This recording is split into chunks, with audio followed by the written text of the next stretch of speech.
Hello, আসসালামু আলাইকুম। Shrabani's village food থেকে সকলকে স্বাগতম। কেমন আছেন সবাই? আশা করছি আল্লাহর অশেষ রহমতে সবাই অনেক ভালো আছেন।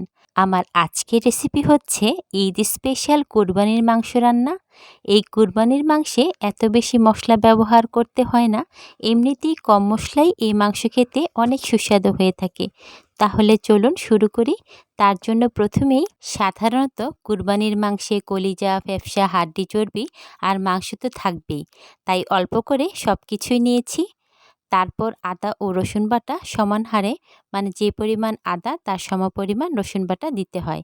এতে করে গরুর মাংসের স্বাদটা একেবারেই পারফেক্ট আসে। তাই 1.5 টেবিল চামচ করে আদা ও রসুন বাটা দিয়ে দিলাম। তারপর স্বাদ মতো লবণ দিয়ে দিব। তারপর শুকনা গুঁড়া মশলার মধ্যে হলুদের গুঁড়া, মরিচের গুঁড়া, ধনিয়া গুঁড়া ও জিরার গুঁড়া নিয়ে নিব। আর তরকারির কালারটা সুন্দর আসার জন্য কাশ্মীরি মরিচ দিয়ে দিলাম। তারপর 4 টেবিল চামচ সরিষার তেল দিয়ে দিব। এরপর 1 কাপ পেঁয়াজ কুচি দিয়ে খুব ভালোভাবে মেখে নিব।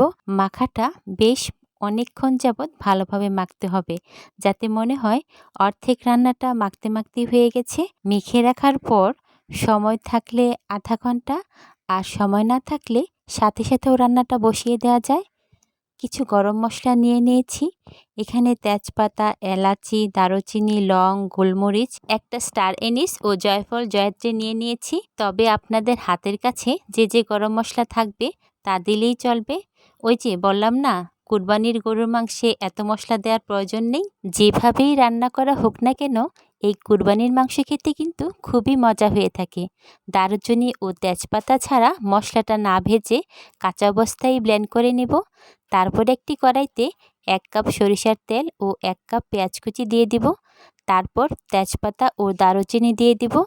পেঁয়াজটা যখন একটু ব্রাউন কালার চলে আসবে, তখন ম্যারিনেট করা গরুর মাংসটা দিয়ে দিব। তারপর তেল ও পেঁয়াজের সাথে মাংসটা নেড়ে মিশিয়ে নিব।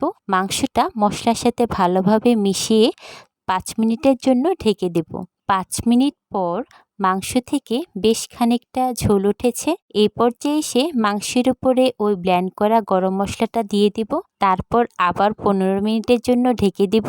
তলা যাতে লেগে না যায় তাই অফ ক্যামেরায় 2-1 বার নেড়ে দিয়েছিলাম।